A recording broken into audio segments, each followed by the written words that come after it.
Olá, gente, tudo bem? Bem-vindos a mais uma aula de geografia. Se alguém não me conhece, sou a Prof. Kelly, né? Pessoal, então o assunto de hoje a gente vai começar o capítulo 4 e é um assunto, assim, interessante, ainda mais no cenário da nossa sociedade, né? Que a gente está no contexto da atualidade. A gente vai ver o campo e a cidade no Brasil, alguns contrastes. Nós vamos entrar na questão do campo primeiro, tá? Como é que está a distribuição, a produção, e depois a gente vai ver alguns aspectos da área urbana. Antes que eu esqueça, pessoal, a tarefa de vocês está aqui, tá? Como sempre, essa página aqui que eu passo de tarefa para vocês, que é a primeira do capítulo, é sempre são questões de ponto de vista, né? Você geralmente tem a sua opinião, para você falar a sua opinião, ou você conversar com alguém e concluir uma ideia, tá? Então, essas daqui, sempre que eu passar, vocês não se preocupem, porque essas respostas são bem pessoais. Não se preocupe qual a resposta certa, que depois eu vou mandar para vocês, tá? Essa aqui é muito pessoal. Eu só não quero que vocês respondam sim, não. Quero que vocês escrevam o ponto de vista de vocês, tá? Então, na 369, essas tarefas aqui vocês vão fazer. Já vou mostrar antes, tá?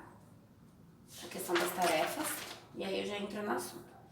373, tem uma pergunta, número 1 aqui, tá? Também é bem pessoal, bem fácil de fazer, porque tá pedindo a opinião de vocês. E na 375 é baseado nesse mapa aqui, tá? Não é difícil. Vocês vão fazer muito tranquilamente. E aí, voltando à questão das tarefas, tem outra coisa que eu preciso comentar com vocês. Por causa da pontualidade de alguns alunos e do desleixo de outros, tá? E alguns alunos, esses alunos mais aplicados, começaram a me cobrar por que os alunos que ficam entregando tudo atrasado estão ganhando nota e não sei o que. A prof vai mudar, pelo menos essa semana, porque assim, essa aula hoje era para ser uma live, mas como eu tô tendo uma consulta nesse horário que vocês estão assistindo a aula, aí eu combinei na escola de gravar uma aula e a próxima eu faço a live, tá? Vocês vão me entregar a tarefa até sexta-feira de manhã, tá? Por quê?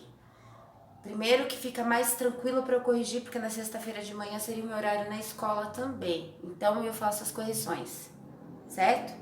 Vocês assistem na terça, vocês têm 3 dias. A obrigação de vocês é, segunda, vocês têm aula tal, tal. Vocês assistem e já façam a tarefa. Terça, aula tal, tal. Então assim, na terça-feira, vocês sempre vão ter aula de geografia. Eu acho que vocês têm mais umas 2 matérias. Vocês já fazem a tarefa, assiste e já faz. Já manda, já se livra, entendeu? Então, terça-feira vocês estão assistindo, hoje, sexta-feira, até 11 horas da manhã, tarefa. Quem esquecer e mandar depois, terá até segunda-feira de noite para mandar. Depois eu não vou pegar mais a tarefa, tá? Não adianta, vocês têm que ter compromisso. Quem mandar atrasado vai valer metade, tá bom? As tarefas eu vou começar a fazer isso, porque alunos que fazem tudo, que são super organizados, eles estão questionando essa questão, tá? Então eu acho que nós não vamos ter problema. Na terça-feira de manhã, no horário dessa aula, eu vou mandar um recado no grupo do WhatsApp, falar, ó, gente, assiste a aula e manda a tarefa. Já vou falar pra vocês não esquecerem. Vai começar, vou mudar algumas regrinhas, ok? Então vamos lá, gente. Essa questão do campo e a cidade. Rapidinho, agora é mais uma introdução do assunto, né? A gente vai ver o quê? Né? O que é o espaço rural? Começa falando aqui no capítulo, né? A gente vai ver que a área que a gente tem as criações de animais, plantações, que a gente faz o cultivo, é o setor primário da economia, tá? A gente vai ver que a produção inicial, onde se extrai a matéria-prima, tá? É o mato, a natureza, beleza? Então a gente vai ter assim muito no Brasil a questão da agropecuária aqui que é o campo, né? É o agro. que vamos falar da questão do agropecuário, da produção de animais para o consumo e produção de vegetais, né? E extrações de minerais também. E nós temos a cidade, que a gente vai ver que é a área urbana. O que nós temos na área urbana? Casas, prédios, ruas, apartamentos, comércios em geral, escolas, né? Não que na área rural não tenha, tem menos, né? Bem menos escolas, igrejas, essas coisas. Mas a gente tem uma diversidade de serviços do setor secundário, a gente tem na área urbana, muito mais do que na rural, né? Algumas empresas acabam se instalando fábricas mais afastadas da cidade, né? Mas digamos que a área urbana concentra principalmente o terceiro setor da economia, tá? Que é o comércio e prestação de serviço, né? Então, assim, você vai procurar um advogado, é difícil você ir lá no meio do mato, num sítio que é longe pra caramba pra consultar um advogado. Sei, eu não vi. Geralmente eles estão nos centros urbanos, nas cidades. Essa diferença aqui todo mundo já sabe, né? O professor tá falando pra não terem dúvida. Então, sabendo a diferença, a gente vai ver um pouquinho do nosso espaço rural, ok? Na página 371 tem um gráfico aqui de como é o uso da terra, né, no nosso espaço rural. Então a gente está vendo que a grande maioria são áreas que não podem ser utilizadas. Podem ver aqui, ó, que tá em verde, tá? Mas a das áreas que são utilizadas, a grande produção ainda são criação de gado, tá? O Brasil é um dos grandes produtores e exportador de carne para o mundo, né? Agora no meio desse cenário econômico, nesse cenário de pandemia, né, que o ir e vir tá mais complicado, até a questão de transporte e tudo mais, aqui no Brasil a gente não tá sofrendo ainda com falta de alguns alimentos, tá? Mas há relatos de pessoas na Europa, lugar desenvolvido, em vários lugares do planeta, não só na Europa, mas lugares que dependem muito dessa exportação, dessa produção animal, né? Que já tá tendo falta de ovos, leite, carne, alguns tipos de carne. Por quê? Por causa do cenário dessa pandemia tá muito mais complicado de transportar esses alimentos. Mas assim, vocês olhando, então vocês vão ver que o grande produtor do Brasil, a grande produção é animal de corte, né? Gado, pecuária, de modo geral. E a lavoura, né, que são as plantações, tá ali no vermelhinho. E tem as áreas que ainda podem ser utilizadas, que é uma área pequena. Essas áreas que não podem ser utilizadas, vocês têm que pensar que pode ser reservas, áreas que são impróprias para o cultivo, né, ou que tem algum dono, alguma coisa, tá? Então é a grande maioria aqui. Mas ainda o Brasil é considerado tipo o celeiro do mundo, né? Porque aqui tudo que produz, tudo que a gente planta dá. A gente tem uma grande biodiversidade, um solo riquíssimo, uma grande extensão territorial. Então, a produção aqui ela é muito vasta. Por isso que muitos países olham o Brasil com interesse, viu? Fiquem atentos, tá? O Brasil é a fazendinha do mundo, se a gente parar pra ver a grosso modo. Isso é só um comentário, tá? Mas pra vocês saberem. Então vamos passar aqui. O que é a modernização do campo? A gente vai ter uma questão que eu acho importante vocês entenderem. O que é o êxodo? Eu coloquei aqui. Eu coloquei aqui. Deixa eu ver. Só um pouquinho, gente, que eu... Ah, tá. É a 374 que eu vou fazer uma análise com você. Mas, aqui na questão do êxodo rural.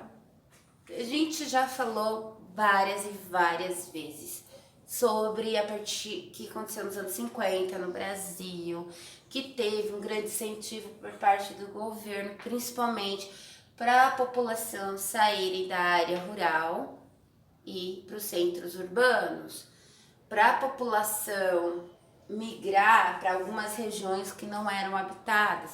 Então, existe um incentivo, sempre existiu, que na cidade tem tudo e no campo é atrasado. Que hoje em dia eu falo que isso é uma balela, tá? Por quê? Gente, se esses transportes dão algum problema, aí não abastece um supermercado, vocês plantam alguma coisa na casa de vocês? Vocês têm criação de galinha, de vaca? Vocês plantam arroz, feijão? Não, quem mora nas cidades não consegue cultivar nada. Então, assim, se a gente parar para ver, quem mora na cidade é muito mais dependente desse sistema do que quem mora na área rural. Mas se introduziu a ideia que o bom era morar na cidade, né? Tem tudo, tem internet, tecnologia, tem carro, tem saneamento básico e tal. Ok, tem o lado positivo. Só que assim, hoje em dia nas propriedades rurais também já tem acesso a muitas coisas. Então a gente teve um grande êxodo rural por causa dessa promessa de uma vida melhor e porque muitas das propriedades rurais, mini propriedades rurais, que é chamada ai meu Deus do céu, agricultura familiar, né? Elas não estavam conseguindo sobreviver, que a gente hoje compra como orgânico, né? Normalmente.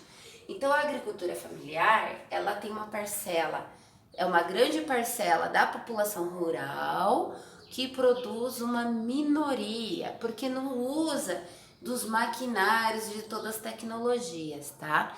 Então esse pessoal da agricultura familiar, muitos acabaram migrando para as cidades porque precisavam sobreviver. E as indústrias, as fábricas, as lojas estavam ofertando emprego que no campo não estava dando. Só que o Brasil também, por essa demanda grande da população ir para as cidades, se desenvolveu muitas tecnologias de campo. Pode ver que a gente é um polo. Aqui em Cascavel tem um show rural, aqueles maquinários tipo, muito top. Gente, isso daí é uma realidade da maior produção, acho que 70% da produção no Brasil, tá? Vem da... É 1% da população trabalha ali. Porque o maquinário está fazendo todo esse serviço e a gente está produzindo para exportar para o mundo todo e para o nosso consumo.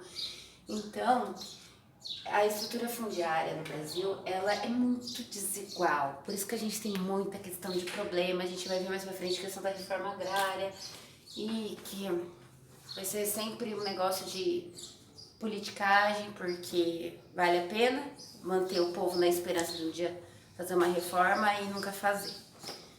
Mas vamos lá, que eu quero que vocês analisem comigo aqui para poder entender. Aqui tem um gráfico na página do 374, que é de 2009, mas é bem interessante, porque tá fazendo uma comparação, né, dos minifúndios da agricultura familiar com os latifúndios, né, então assim, os latifúndios têm a maior parcela da produção do Brasil, só que é essa produção mecanizada, só que a parcela da população que trabalha nela é 1%. Tá? Os grandes donos do agronegócio, eles têm maquinários e pouca gente trabalhando. Essa é a lógica. Já na agricultura familiar, que é um negócio mais manual, que não tem maquinário, precisam de muitas pessoas para trabalhar. Só que as pessoas querem inovação, querem tecnologia e acaba gerando até um desemprego nessa área, tá? Então, gente, ó, para não estender muito a aula, faça uma análise desse gráfico, faça a leitura e responda as questões. Aqui é bem facinho, só vocês olharem o mapa para vocês responderem, tá? Próxima aula a gente volta com isso, tira dúvidas. Vamos dar sequência, tá? A gente vai ver questões ambientais, de problemas ambientais e assim por diante, tá bom? Um beijo, uma ótima semana.